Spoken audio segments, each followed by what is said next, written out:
সিরাজউদ্দৌলা নাটক 4 অঙ্ক 12 দৃশ্যে সমাপ্ত হয়েছে। ডেসক্রিপশন বক্সে প্রতিটি দৃশ্যের লিঙ্ক দেওয়া আছে।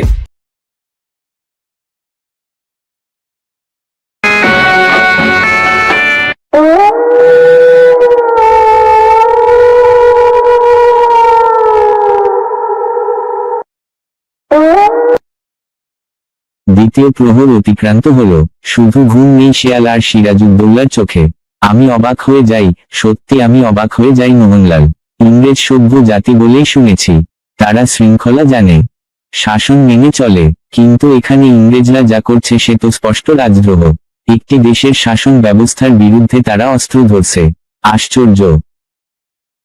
জাহাপনা, ইংরেজের পক্ষে মোট সৈন্য 3000-এর বেশি হবে না। অবশ্য তারা অস্ত্র চালনায় সুশিক্ষিত। নবাবের পক্ষে সৈন্য সংখ্যা 50,000-এর বেশি।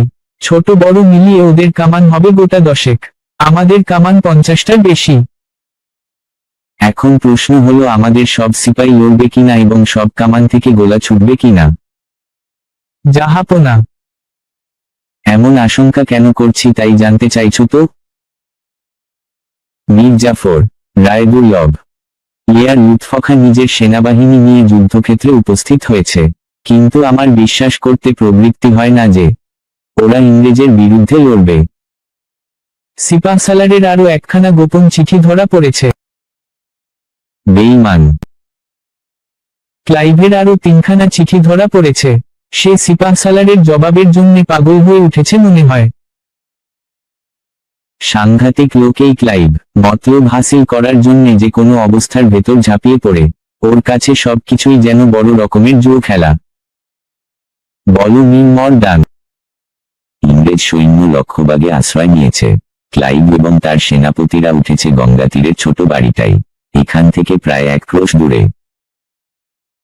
তোমাদের ফৌজ সাজাবার আয়োজন শেষ? আমরা সব গুছিয়ে ফেলেছি।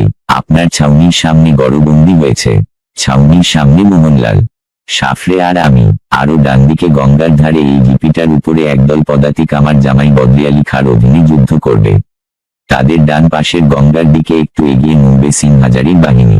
বাঁ দিক দিয়ে লক্ষ্যবাগ পর্যন্ত অর্ধচন্দ্রাকারে সেনাবাহিনী সাজিয়েছেন সিপাহসালার, রায়দুর্লভ আর এয়ার লুৎফখা। ঠিক তা নয় মর্দান? আমি জানি তোমাদের বাহিনীতে 5000 ঘোড়সওয়ার আর 8000 পদাতিক সেনা রয়েছে, আর ইংরেজদের সৈন্য সংখ্যা মাত্র 3000। যদিও অস্ত্র চালনায় তারা অধিক প্রশিক্ষিত, তথাপি তোমাদের 5000 ঘোড়সওয়ার, 8000 সৈন্য জান দিয়ে লড়বে। কিন্তু সমস্ত অবস্থাটা কি দাঁড়াচ্ছে? এসো তোমাদের সঙ্গে আলোচনা করি। জাহাপনা। কিন্তু আমরা হারব কেন? না হারলে মির্জাফরের বাহিনী যে তোমাদের উপরেই গুলি চালাবে না তার কোনো নিশ্চয়তা নেই। যাক, শিবিরের কাছে ওদের ফৌজ রাখবার কথা আমরাও ভাবি না, কারণ সামনে তোমরা যুদ্ধ করতে থাকলে ওরা পেছনে নবাবের শিবির দখল করতে 1 মুহূর্ত দেরি করবে না। ওদের সেনাবাহিনী যুদ্ধক্ষেত্রে না আনলেই বোধ হয়। এনেছি চোখে চোখে রাখার জন্যে। পেছনে রেখে এলে ওরা সঙ্গে সঙ্গে রাজধানী দখল করতে হবার কারণ নেই। জাহাপনা, আমাদের প্রাণ থাকতে নবাবের কোনো ক্ষতি হবে না। আমি জানি, তাই আরো বেশি ভরসা হারিয়ে ফেলছি। তোমাদের প্রাণ বিপন্ন হবে অথচ স্বাধীনতা রক্ষা হবে না। এই চিন্তাটাই আজ বেশি করে পীড়া দিচ্ছে। আমরা জয়ী হব জাহাপনা?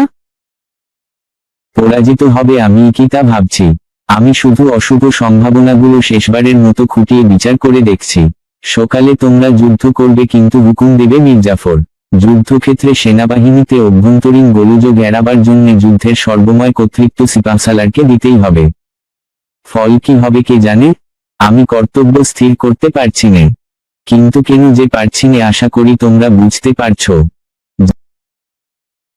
আজ আমার ভরসা আমার সেনাবাহিনীর শক্তিতে নয় মোহনলাল, আমার একমাত্র ভরসা আগামীকাল যুদ্ধক্ষেত্রে বাংলার স্বাধীনতা মুছে যাবার সূচনা দেখে মির্জাফর, রায়দুর্লভ, এয়ার লুৎফদের মনে যদি দেশপ্রীতি জেগে ওঠে সেই সম্ভাবনাটুকুর অলিক ভরসায় আমি বুক বেঁধে আছি। হুজুর, এই লোকটা নবাবের ছাউনির দিকে এগোবার চেষ্টা করছিল। আমি পলাশী গ্রামের লোক হুজুর, রোশনি দেখতে এখানে এসেছি। বাইরে নিয়ে যাও, কথা আদায় করো। জাহাপনার কাছে বিচারের জন্য এসেছি। আমার গুপ্তচর উমর বেগ জমাদার হাতে নাতে ধরা পড়েছিল জাহাপনা। ক্লাইভের চিঠি ছিল তার কাছে। প্রহরীদের হাতে ধরা পড়বার পর সে পালাবার চেষ্টা করে। ফলে প্রহরীদের তলোয়ারের ঘায়ে সে মারা পড়েছে। সে চিঠি জাহাপনার কাছে আগেই দাখিল করা হয়েছে। বাইরে নিয়ে যাও, কথা আদায় কর। আমার ভাইকে সেনাপতি মোহনলালের হুকুমে খুন করা হয়েছে। হুজুর। দেখি দেখি, এ তো কমর বেগ জমাদার, মীর জাফরের গুপ্তচর উমর বেগের ভাই। এও গুপ্তচর। কথায় কথায় মৃত্যুবিধান করাটাই শাসকের সবচাইতে যোগ্যতার পরিচয় কি না সে বিষয়ে আমি নিঃসন্দেহ নই মোহনলাল। জাহাপনা মেহেরবান। একে নিয়ে যাও, কাল যুদ্ধ শেষ হবার পর একে মুক্তি দেবে। এই কি জাহাপনার বিচার? তুমি একবার বলছো রৌশনি দেখতে এসছো, আরেকবার বলছো বিচারের জন্য এসছো। আমি জানি এখানে এই অবস্থায় শুধু ফরিয়াদ জানাতে তুমি আসবে এতটা নির্বোধ তুমি নও। নিয়ে যাও। তে পারো, আজ রাতে তোমাদের কিছুটা বিশ্রামের প্রয়োজন। রাত প্রায় শেষ হয়ে এলো।